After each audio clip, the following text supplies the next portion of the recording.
Sizzle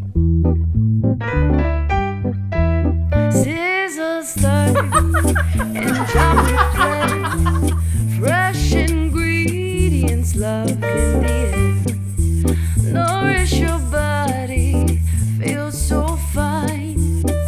Healthy living every time. Salam, friends. Welcome to Dancing in the Kitchen, a cooking show with a twist. This is where we celebrate dance, music, food, and welcome in the spring with a very special celebration today. It is Nowruz. This is the Persian New Year. Nowruz is one of the most ancient celebrations in the world. It's celebrated on the spring equinox. And we celebrate the coming of spring and nature. It is celebrated in Iran, throughout Central Asia, the Middle East, and by so many different people. It goes back 3,000 years to Zoroastrian times and remains an important cultural and spiritual event.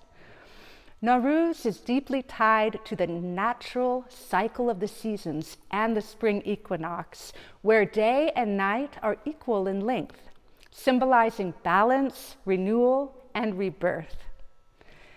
Nowruz is not just an Iranian holiday. It is widely celebrated in countries like Afghanistan, Azerbaijan, Turkey, Uzbekistan, Tajikistan, Turkmenistan, Kyrgyzstan, Kazakhstan, Iraq, Pakistan, and India, and even part of the Balkans.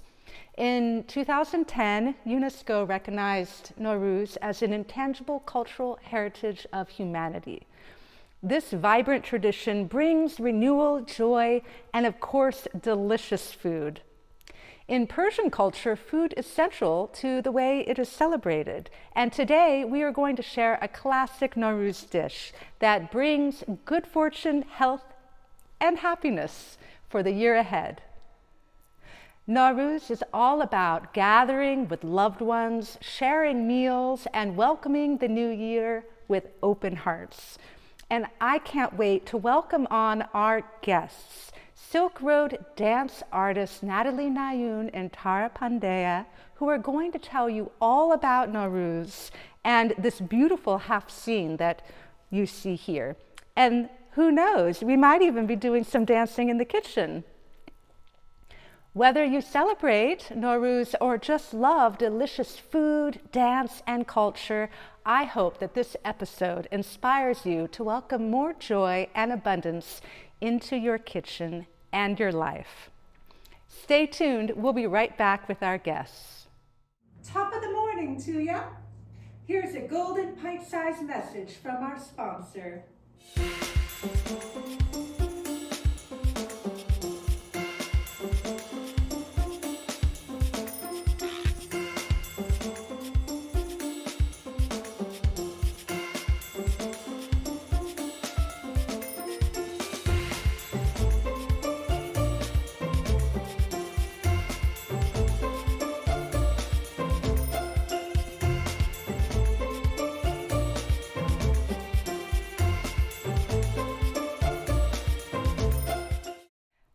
Welcome back. I am so excited to introduce my guests. Tara Pandeya is a second-generation dancer, dance activist, and trained ethnologist specializing in Silk Road dance. A Fulbright scholar and Cirque du Soleil principal dance alumna, she was the first Westerner to tour with Tajikistan's national dance company and has created socially engaged dance works in over 45 countries. Her performances have been featured by UNESCO, the New York Times, BBC, and Dance Magazine. And she serves as an adjunct professor and consultant at Stanford, St. Mary's College, and Dominican University's Lines BFA dance program. Natalie is an international dance teacher and performer specializing in contemporary and folkloric styles from Central Asia and the Middle East. She holds a degree in modern dance from UC Berkeley and is a certified Franklin Method teacher and comprehensive Pilates instructor. Natalie is the artistic director of Ballet Afsané and founder of Pomegranate Garden Dance, an international online dance school featuring teachers and students from around the world. Natalie has received generous grants and awards to study dance and conduct research in Uzbekistan and Tajikistan. She is a passionate teacher and a lifelong student, dedicated to sharing the beauty of these regions through dance. I want to say I'm really honored to have both of these incredible women on the show today. I've known them both for many years. We're talking decades. Tara, we met when we were teenagers, right? And then we met not that much long after. So we've been performing together and being a part of the Central Asian dance community for a long time. And they both are such keepers of the cultural traditions. And I really admire and honor them both for all the dedication and work they put into sharing these dance forms and culture and really showing the beauty of these cultures to new audiences. So thank you both for coming on. Thanks for having us. We are celebrating Nowruz today. This is the Persian New Year. And we have right here what's called a hafsin, and this is the traditional layout spread that is created as part of New Year celebrations. And I would love for you both to share some elements of the hafsin and then also of different aspects of how people celebrate Nowruz in all the regions that it's celebrated. Who's going first? Well, so yeah, can be the hafsin in Iranian traditions, and then in the wider Persianite world can be also called the hafti meva, which is a hafsin made up of dried fruits and nuts, which you also have plentiful, abundant displays of, as well as the dastarkhani Nowruz, which is also in Central Asia, which basically means just a spread or a tablecloth that spreads that kind of abundance of a feast to enjoy and welcome people to celebrate in community together. I'll let Natalie kind of move on to more. Yes. Each item is symbolic of different things. So here we have the sabzi. It's sprouted wheat and stands for rebirth and renewal. We have the samanu here, and that stands for strength and patience. We have sunjet up here, it's dried fruit, and this is love and wisdom. Have seer, which is garlic, and stands for health and protection. From vampires? That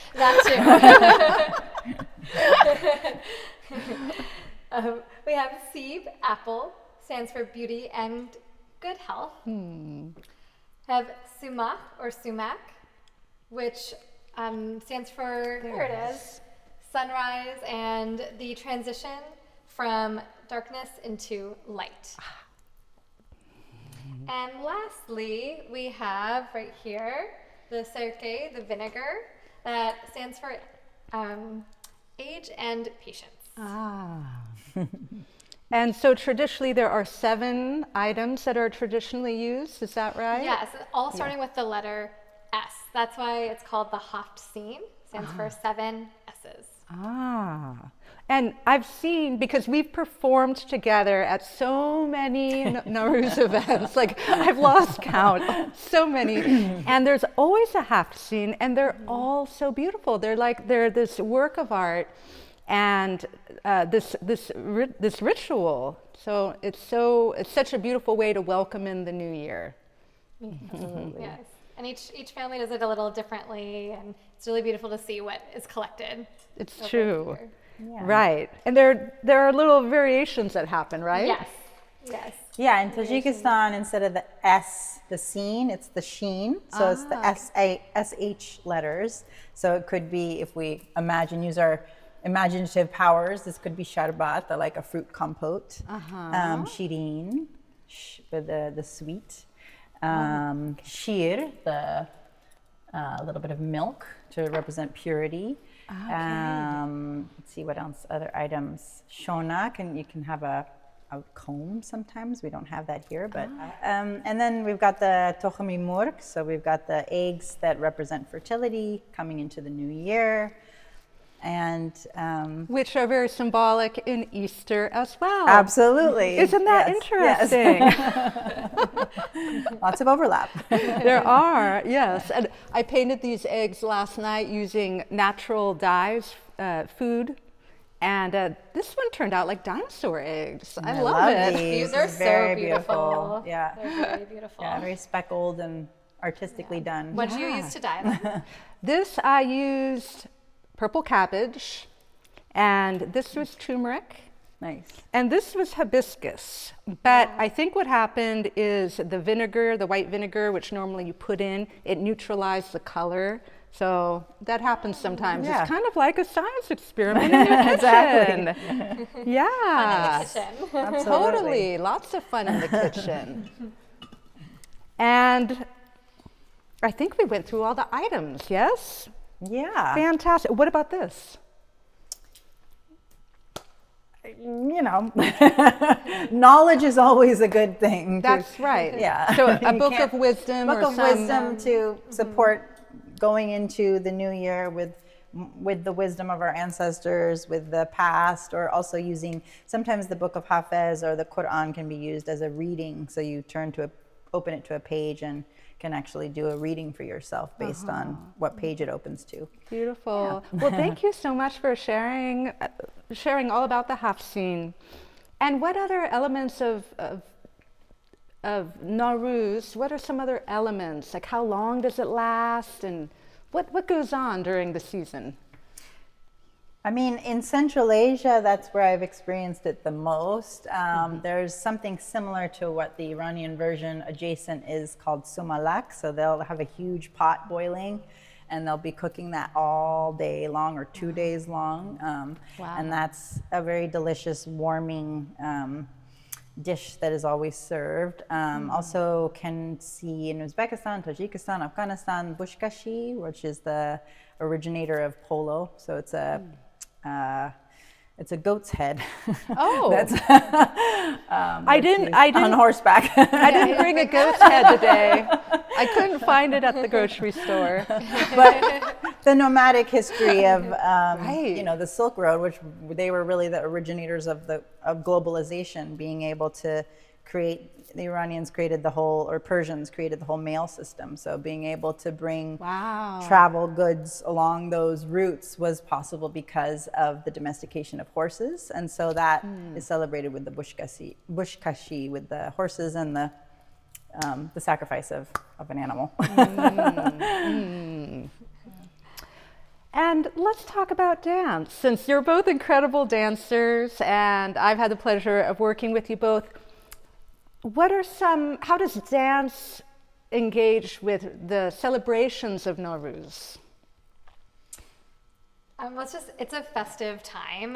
Nowruz, it's always on the spring equinox, so it's first day of spring, celebrating the light, celebrating being outside, and dance is a huge part of that celebration. Dance and music is always a part of any festivity. Indeed. So yes. so much It of the should music. be. As Yes. it should As be. it should be. As it Preaching should to the be. choir, but As it should be, with good food, yes. We're big advocates. You should always Yes. have dance and music at celebrations. Yes, Agreed. yes, and so much of the music is about the spring and about the coming of the spring and the new year, and that's also Yeah. really beautiful. Yeah, really positive.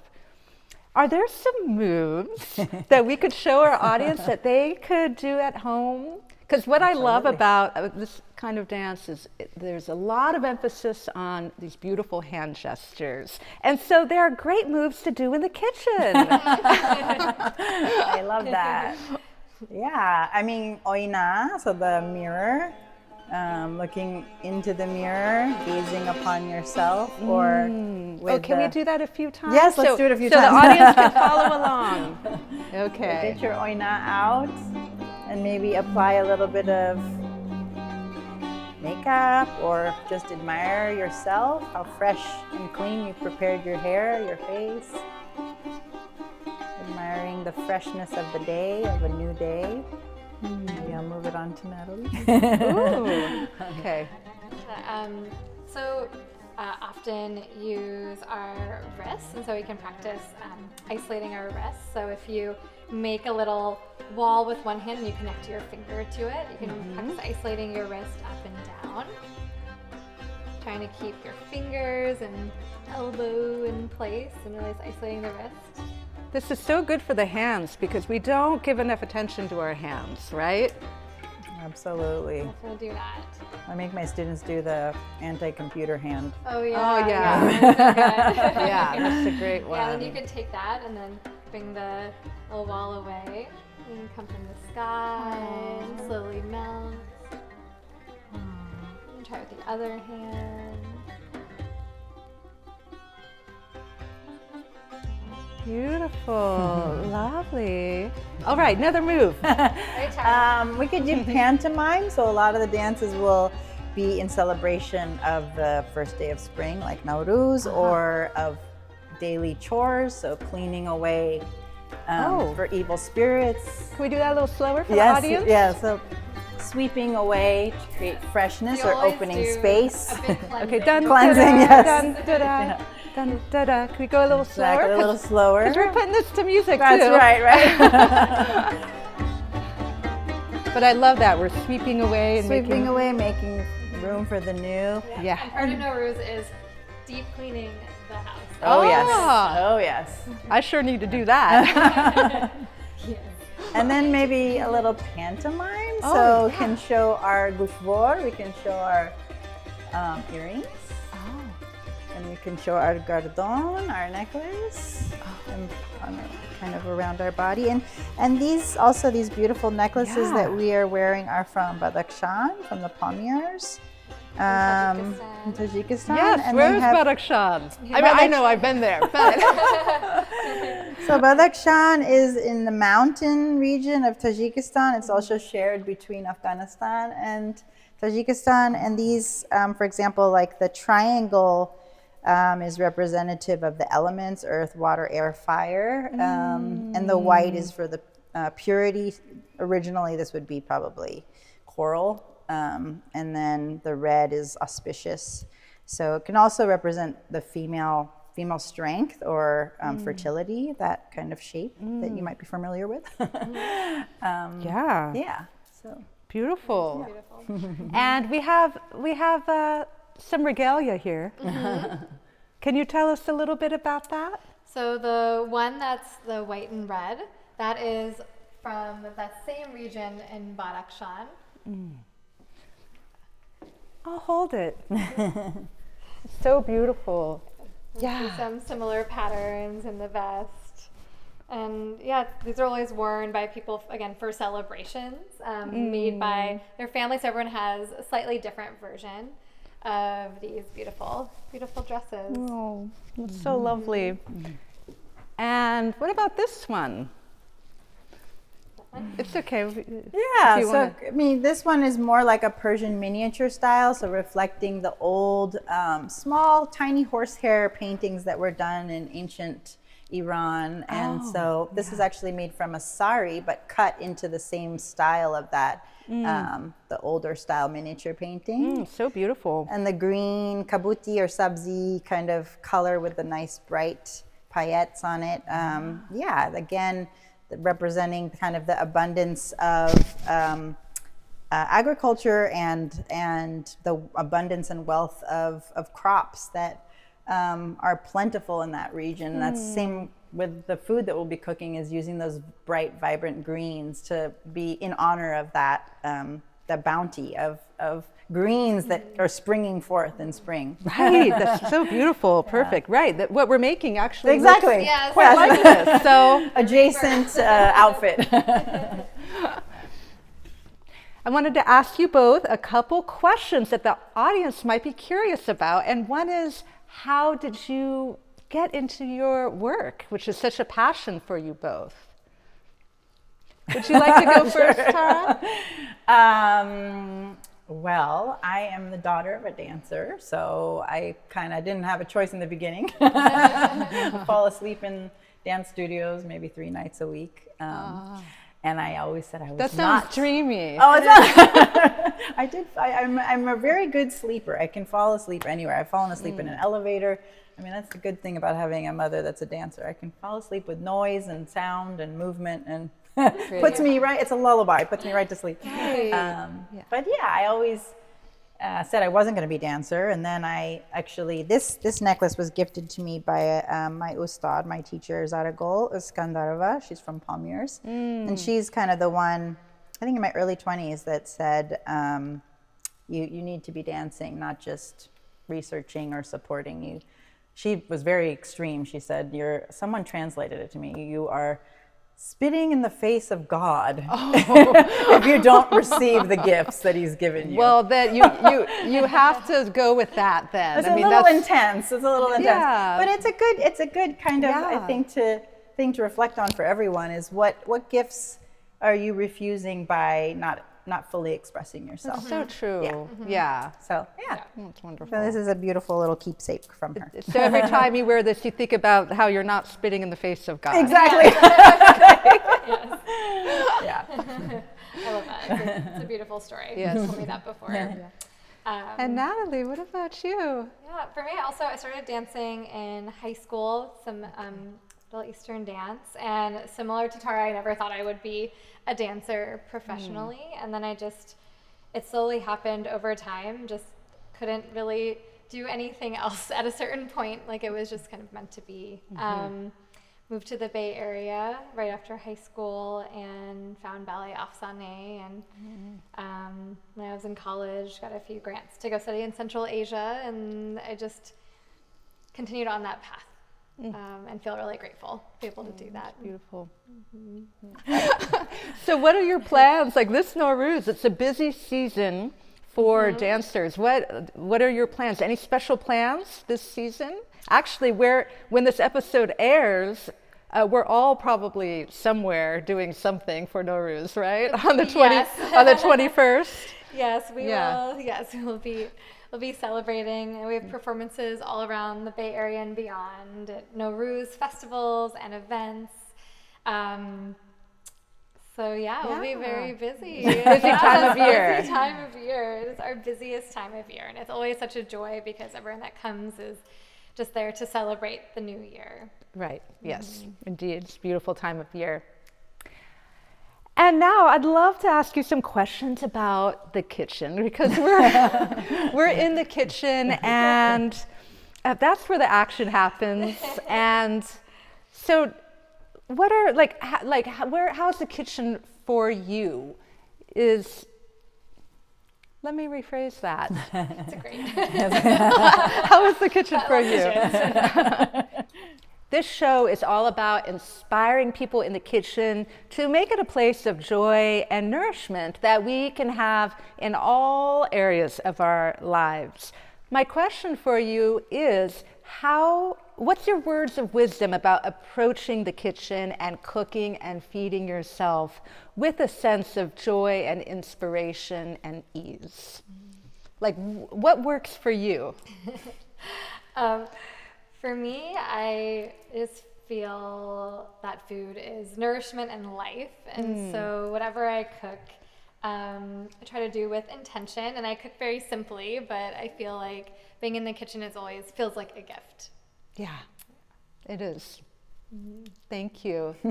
And Tara? I think food is very, actually, similar to choreography, dancing, because you want to bring that joyfulness and the rhythm and the flow and the colors and the vibrancy, and having that flow of how the senses are opened up.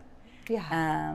You're also very artistic with some of your cooking. Okay, maybe my pies. The pies get very extra. Yeah. Sometimes I can be simple, and sometimes I can be not simple at all, because I enjoy waking up all the senses of the visuals, obviously the taste, the smell, touch, and a lot of the food, not all of it, but a lot of the food also eating with fingertips because that's supposed to prime the stomach for digesting. Be better for you. Yeah. indeed. And then also just a simple thing that I'll do with a lot of meals just to bring a little more pop is to hand grind maybe 1 or 2 of the herbs or spices so that it's just more flavorful. That's just like a simple thing that I'll do if I'm having guests or if I want just to wake up my senses a little more than having the dried the best. kind of not hand done herbs and spices. It's just a little less. It's not as dull when you're doing that. So Agreed. Yeah. Yes. Add more spice to your life Yes. and grind them by hand. a little hand grinding makes a big difference. I've been really into hand grinding cardamom for my coffee. Oh, there you go. I love See? cardamom. Indeed. What advice would you give to people? Another question they don't know I'm about to ask, who feel like they're not creative. I hear a lot, I'm sure you do too, I can't dance or I can't cook. What advice would you give? I think people ask me that question a lot. I'm sure they ask both of you as well. When did you start dancing? And I always push back and say, when did you stop? Ooh. Because that's really what it is, right? We have that in us. When you look at kids, or even just standing in a bank line, that you see the kid that's like, I'm bored. I don't want to be sitting in this line, because you naturally want to wiggle and move and get your body, it feels better than just like this for an hour in a bank line. Right. So Well, not even like this. It's more like this. right, exactly, exactly.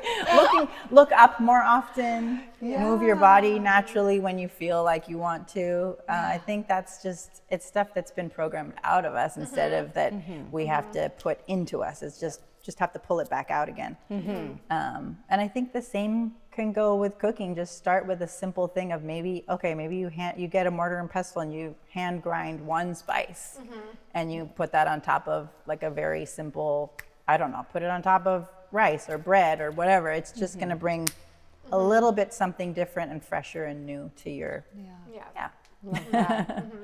Tara, Natalie, I'm so glad you came on the show. Thank you so much and for sharing Happy your to be knowledge here. and your wisdom. Thanks. Happy to be here Thank celebrating. you. And we're going to come back in just a few minutes and cook up an amazing, delicious Persian dish that's often eaten around this time of year with Tara. She's going to show us how to do it, so don't go away.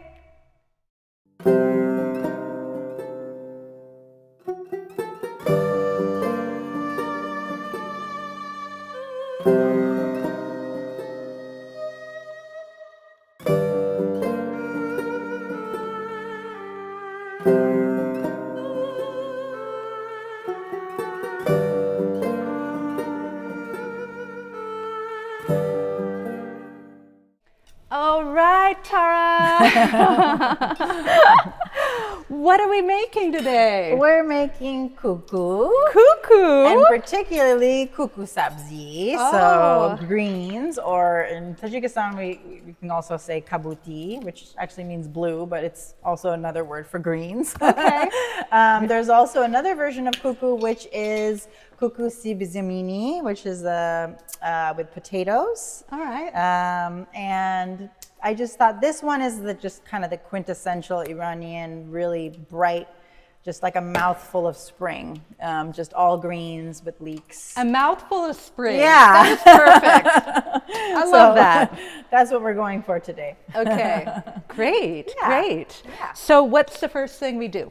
The first thing we'll do is we'll chop up the onions and the leeks. Really need to make sure that we clean out the leeks because they hold a lot of dirt and they can be quite dirty. So we need to really slice those guys up and clean in between all their little nooks and crannies. Okay. Yeah. So what I'm going to do first is we're going to dice the onion. So like an onion, one medium-sized onion. Is that one what you would medium recommend? or half. Yeah. Okay. Yeah, because this onion was so big, we're using just half. Perfect. Yeah. And a fine dice. So if you have this machine, you want to use, you could use cone 3 or cone 2 would be a fine dice. don't use cone 1 because you'll have onion water.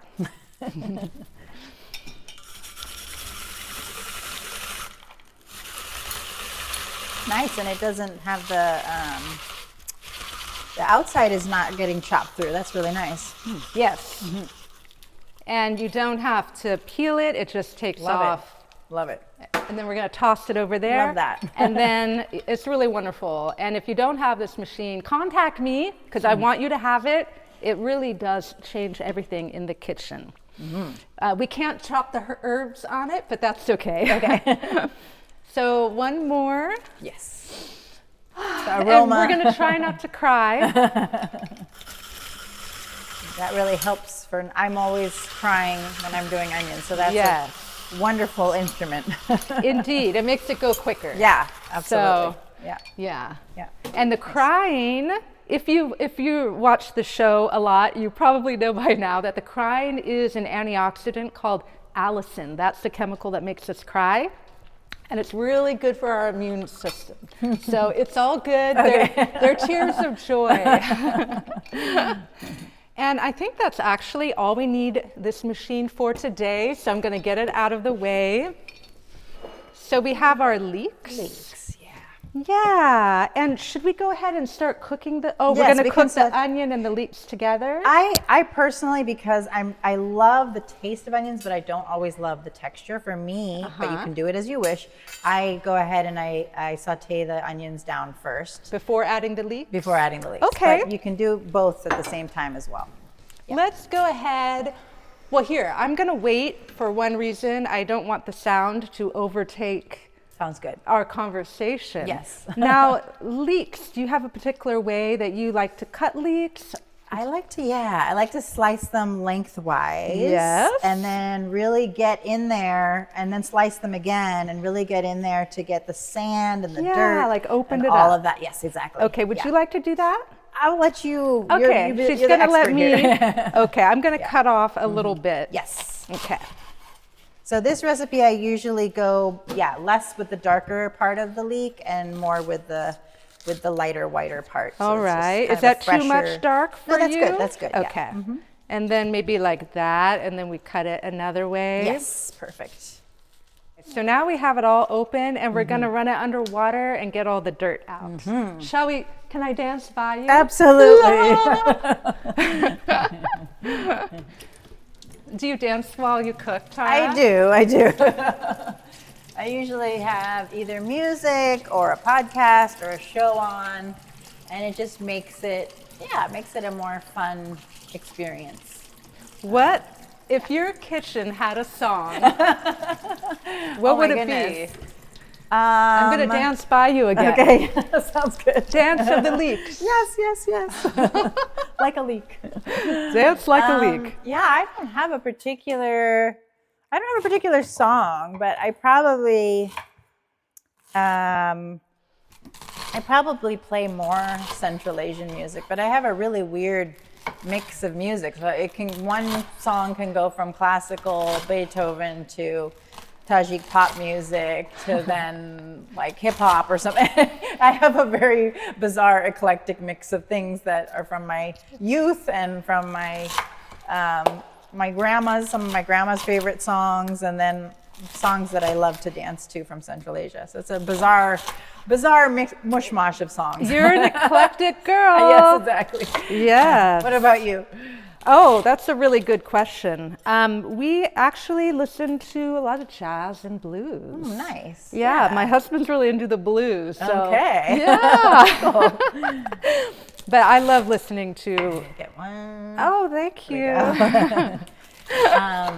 Do you guys like bluegrass at all? Do you listen to Oh. bluegrass at all? Not so Not much. so much. But Okay. why not? Yeah. Why not? It's good to break it up. Yeah, It's good to do yeah. different things. Yeah. Yeah. Nice. So we have a lot of onion and leeks. Yes. Great. Nice, And for right. all of these foods, for onion and leek and garlic, these are from the alum family. And when it's oxidized, meaning when it's exposed to air, more of the good stuff, more of the antioxidants release. So if you have time before heating your food, cut it and let it sit for, like 20 minutes, and you'll get more of the antioxidants. We're going to add a little bit of olive oil and move it around the pan. And here we go. I am going to turn this up higher. Yeah, I like to get them kind of a little golden brown, not to the point that it's brown, but golden. I had it a little low. So oh, okay. That's okay. Yeah, it's gonna turn higher in a minute. Yeah. We're just gonna get all of that in and let it cook. Nice. And we have plenty to do, yes, right? we do. Because we have lots of herbs to cut. Yes, we do. Great. I just love all these herbs. Just that bright, vibrant, fresh green. And you're getting so much. So unlike a regular traditional frittata, which is heavy on the eggs, this is much more heavy on the greens. You're getting, cups and cups of cilantro, cups and cups of, a cup and a half or 2 cups you can even do of the parsley and the dill. You can also throw in mint if you want. You can really just throw in as many, you could put in spinach, as many greens as possible, and then it's low carb and high protein because you're just eggs and greens. Could you hand me that bowl? Yes. Because we're putting in so many greens, I have to make some room here. Yes, absolutely. Yes, and I believe you said it would be like a cup and a half. Something like that, yeah. Mm-hmm. You or can go probably like a bunch, right? Like a bunch, exactly. I usually do 2 bunches of cilantro, 2 bunches of parsley, 2 bunches of dill. We have 2 bunches of cilantro, so okay, I'm just gonna. There we go. I'm just gonna put them all in. Nice. Yeah. And then we have just 1 bunch of dill today, but we have some green onions. Perfect. Yes. So you can really use any greens, fresh, any fresh, nice, fresh, vibrant greens that are on hand from your local farmer's market or grocery store. That's really what you're looking for, is the freshest, greenest, most vibrant greens. And you don't always, like we were talking about dance, you don't always have to, maybe some people will police that, but you don't always have to exactly stick to that exact combination of greens. You can, like I said, put in spinach greens, or some people omit the green onion. It depends on what your taste is and what's fresh. Another innovation we're going to do is instead of the zeresht, which is What is that? Oh, yes. The sour, like barberries, which are traditional to Iran. Yeah. So that is a little harder to come by unless you have an Iranian or Middle Eastern store nearby. Right. So I have 5, perfectly on time, on cue, Right. Cranberries. Cranberries, Another little innovation or swap out you can do. True. A little bit sweeter. So barberries are really good for you. They're actually great for longevity. Berberine is in them, so they're very just good for your brain and longevity. It's one of those superfoods. Yeah. But cranberries are delicious too. Oh, and walnuts. And walnuts. Yes, brain food. So I have to get them off the haftzin. There we go. Ta-da! Yay! It was when I was first learning Tajiki or Persian, this was one of my favorite words in Farsi or in old Persian. The word for walnuts is charmaz. Char is 4, and maz is brain. So 4 brains. They're little. And little these walnuts. are so good for your brain. They look just like it, right? And they look really just like brains. Yeah. And there's a whole philosophy of food about how certain foods are good for the body part that they look like. Absolutely. So isn't that fun? And I love that the name Charmaz reinforces that. Totally. Yeah. So this is smelling so good. Look at it browning up. Now, what are we doing next? Remind me. Yeah, so we're going to add in some turmeric, a good digestive. All right. And add in some more aromatics into our dish. All right. We'll add some turmeric. We'll also add in the baking powder to make that puff up so the dish is very airy and light. Can I add in the eggs Absolutely, first? yes. Okay. Crack the eggs in. Yeah. having a little dance of its own. It is. It's having a little dance. It's telling me actually that the heat is getting to 190 degrees. This is amazing technology because actually we want to cook below 190 to keep the nutrition in our food. And so it's telling me that it's getting hot in here. It's getting hot in here. Turn the temperature down. Okay, Yeah. got it. Nice. Just if you're ever wondering why that clicks. Yeah. And And nice that it has a little melodic reminder. Exactly. It's singing cookware. Okay. So first I'm just gonna, Gonna mix that up. Make sure they're all uniform. yes. Great. So now we add, what do we add again? So you add your turmeric, your aromatics. Love yeah. it. A little bit of that. Yeah, how much? Maybe half a teaspoon or something like Okay. that. Yeah. It's a little more than a Yeah. half. I mean, That's I'm more fine. generous with turmeric than recipes call for. Yeah, yeah, me too. It's a good thing to be generous with. Yeah. Just make sure you cook that down a lot. Otherwise, you get this, in German, they call it a Beigeschmack. You get this aftertaste that I don't like. What do you call it? So I'm half German, so sometimes I use words that don't work in English. It's called the Beigeschmack. Another word that I can mispronounce. This is so exciting. A Beigeschmack? Yeah, very good, yeah. Beigeschmack. Yeah, so I don't like to have that turmeric Beigeschmack, so I make sure you really cook that down. not in the Persian sphere, but it works for what I'm talking about. And that is specific to turmeric, or how else can I use that word? Because I'm really excited to use that word. It's an aftertaste. So okay. Yeah, if you haven't Like a cooked bitter? down, bitterness. Yeah, that sounds good. Yeah, Okay, that's like good. a teaspoon. Yeah, a teaspoon. Yeah. Uh-huh. Yeah. Okay. Anything bitter. that's kind of like, it doesn't have to be bitter, but it's just a remaining aftertaste in your mouth. Okay. That maybe is not pleasant. So Beigeschmack. Beigeschmack. It's a lingering aftertaste. Yeah. I love that. Yeah. And how much pepper? Yeah, that's about good. Yes. Okay, I like yeah. 3. You don't have to measure. Yeah. Yeah. There you go. Yeah. You know, of course, with salt, it's always better to err on the side of caution. Salt, you can always add more salt. add in. Exactly. Yeah. And then you can then- add in fenugreek leaves fenugreek if you have them. We a very don't. sparing amount. And yeah, they're not easy to find. Come by. You can also substitute that with celery seed as a spice. You can get that pretty Celery easy. seed, yeah, It has that okay. same kind of That's a good flavor. Okay. Beigeschmack in a positive way. Oh, Beigeschmack can be used in a positive I way. usually use it negatively, but yeah. I'm just okay. throwing it back in there again. Gotcha. Yeah, so now we've got that all mixed up. You're going to have to share with me the spelling of that word so Sure. we can make sure to post it. Okay. Beigeschmack. Oh, right. Where were we? So, fenugreek. Fenugreek, if you'd Yes. like, I would just be very sparing because it is a very strong flavor. So Like maybe a dried leaf? is dried that? leaf, and you want to Okay. just put in, I don't know, even a quarter or a Oh, that little. or a quarter Okay. or a half of teaspoon. But it is very common in this kind of cuisine, right? Absolutely. Yeah. With stews and stuff, you can be a little more heavy-handed with it. Mm-hmm. But because this is such a light, fresh dish, I wouldn't want to weigh it down with too much heavy Okay. other spices. So, yeah. Okay. Yeah. I'm bringing our chopping board back Okay. because we have walnuts. Walnuts, yeah. So how much?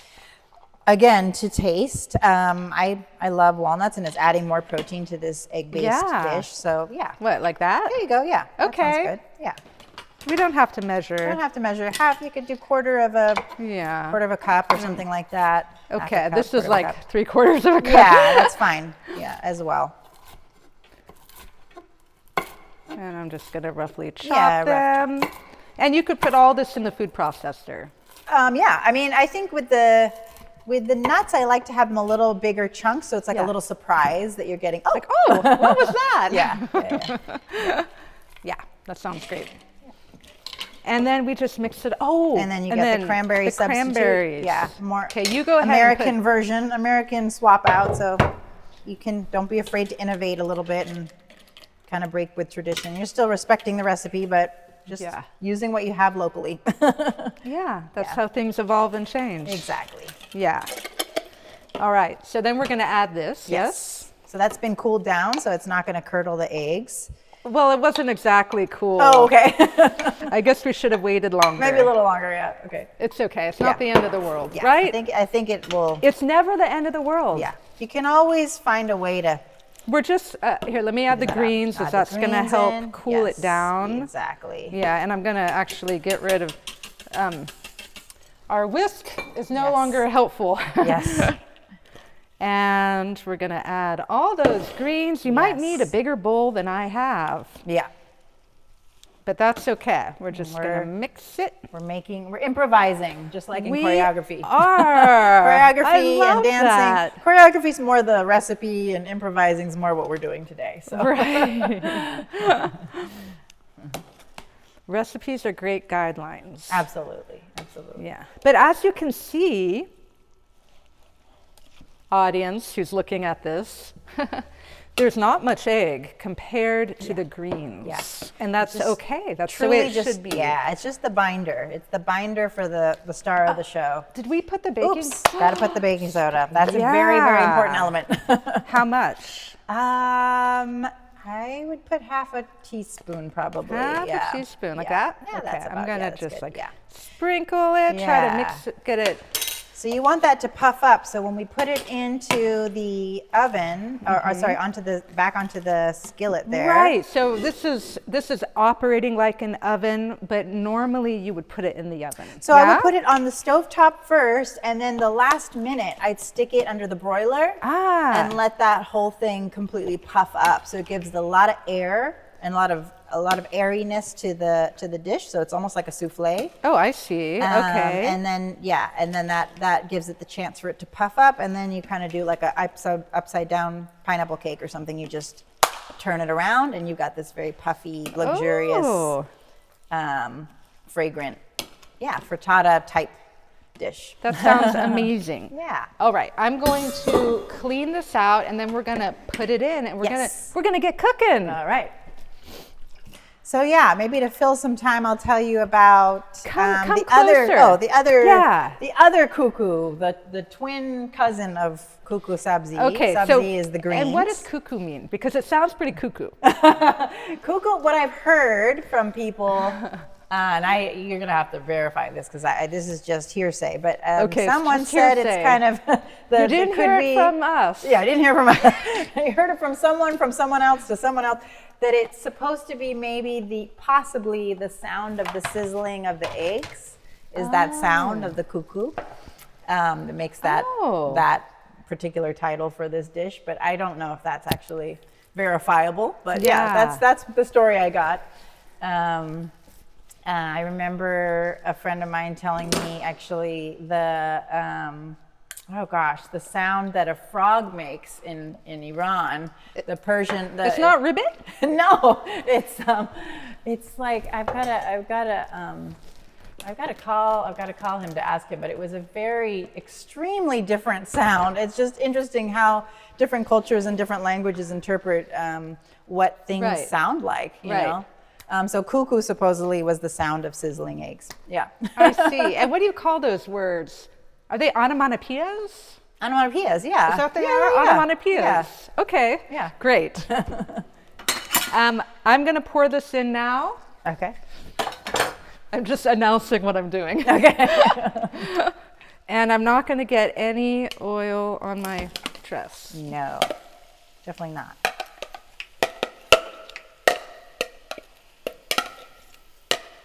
Okay. Scoot those out of the way. Look at that. Look at all, that's so pretty. All that green. Yeah.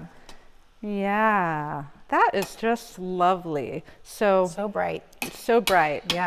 So we're going to put the lid on and we're going to let it cook. We'll be right back. I have a quick question. What is the sound that a frog makes in Persian? I guess kur. Oh, kur. Yeah. Kur. Okay, thank you. What does the sound a duck makes? Come here. Well, I said beige. Oh, beige. Beige. I don't know. That's what I said. I don't know what they actually say. Okay, perfect. Okay. And in Iran, they say beige though, don't they? Beige, I beige, beige, don't beige, know. I beige. have to ask. Okay. All right. Thank you for that insightful information. Of course, no problem. Okay. Bye. Khuda Hafiz. Oops. Okay. Welcome back. We made our, what do we call this dish again? Cuckoo sabzi. Cuckoo sabzi. Or just cuckoo. Just cuckoo, yes. But the sabzi refers to the greens, yeah? Yes. We made it and we flipped it out. And it's a little flatter than normally when you make it, right? Right. Yeah. Okay. Yeah. So maybe it was kind of a big pan. We could have done it in a smaller pan. But it's fine. It looks delicious. Yeah, absolutely. The only thing I would say is Yes. the broiling is a must if you want it to puff up. So Gotcha. So once you've got Okay. it in your pan Uh-huh. or in that pan, I would still highly recommend you stick that into the oven for 1 minute. Okay. Right under the broiler, and that's going to make it puff up with the powder, with the soda powder. Thank you Yeah. for that tip. So Yeah. if you want that puff up, you do want to do it under the broiler in the oven, and so use a stovetop pan, and then you can do it on the stove, and then at the end you put it under the broiler. Yes? Yes, exactly. Okay, great. Yeah. So, but it doesn't change the taste. No, it doesn't. So here you go. Thank you. And then how would you display it or serve it? Yeah, so I would serve it if I'm doing it in the muffin tins. Like I said, Mm-hmm. then you just pop them out in their portable dishes. But Right. but if you're Yeah. trying to serve it for maybe a Nowruz day or Nowruz evening feast among other dishes, I would cut it into maybe triangles and stack them in some beautiful type of way. That's a great idea. You can also cut it like a pie. Also, yeah. Okay, I'm just going to cut it. Go for that. Go for it. Because, Yes. we're having our own two-person. Absolutely. Actually, no, all of you here can join in, too. Yes. We're going to, each of you get a piece of cuckoo, you get a piece of cuckoo. So I'm just going to cut it, and we're just going to enjoy it. Does that sound good? No, sounds good. All right. Go ahead. Okay. We're just going to dig in. We're gonna dig in here. Okay. Okay, just take a slice. Okay, Oh, sounds but good. look at how beautiful and green. Yeah. Look nice at all vibrant, that. Nice vibrant green color. Yeah. Yes. Okay.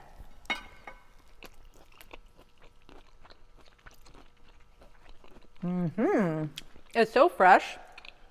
And I love those little pieces of walnut. Yeah, what do you think? Yeah, I think it's good. The only thing is What the would texture. you have done different? Just Okay. the texture. That would be the only thing that I would, Okay. for a Puritan or a traditionalist. Bravo! Sorry. I would say Yeah. bravo. This is you are now no longer a cuckoo virgin, and this is a very tasty, delicious dish that you can serve at any time of the year, but particularly spring. It just seems such an iconic and nostalgic dish for me when I taste this. It's just like I feel so satisfied. That's so wonderful. Yeah. And sometimes people are like, oh, I have a lot of herbs, and what do I do with them? And people Exactly. think about herbs as just little toppings on top, but it's all about the herbs. This is a whole meal just out Yeah. of herbs. Yeah.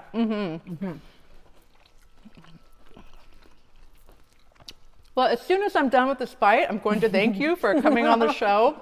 But I'm just loving the food so much. Oh,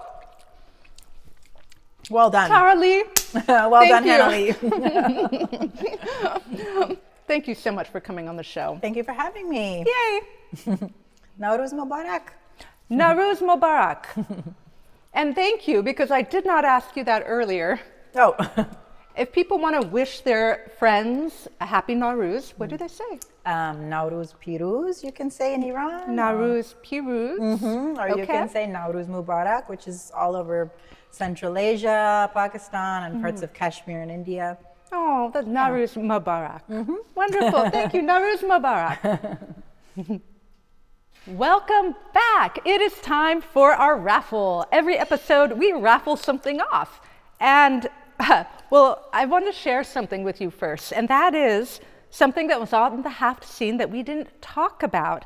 And this right here, if you're wondering, is a goldfish. Not really. One of the traditional elements on the Persian Haft scene is a goldfish, which represents movement and the cycle of life and water, the life-giving qualities of water. And The goddess Anahita, which goes all the way back thousands of years in Persian culture, is the representative of that life-giving water. Now, I couldn't find a goldfish to bring to put on our half scene today. I wasn't going to go buy one, but I found this lovely cup that's really, it's a pineapple, but it looks like a goldfish, right? So there's our goldfish for our half scene. And now it's time for our raffle. Who is going to be the lucky winner today?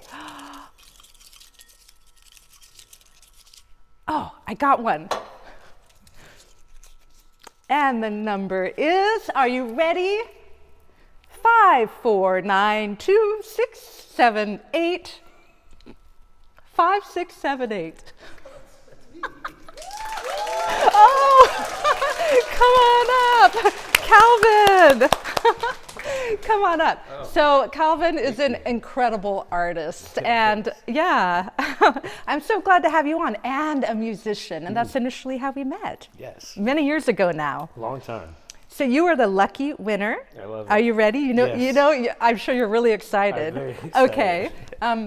You get your very own non-goldfish cup. Yes, so this is to represent the life-giving element of water, or whatever liquid you prefer to put in that cup that gives you life. Thank you yes? very much. I'm so happy you won. I know you're going to treasure that forever. For a long time. Okay. Yeah. Thank you, Calvin. Thank you.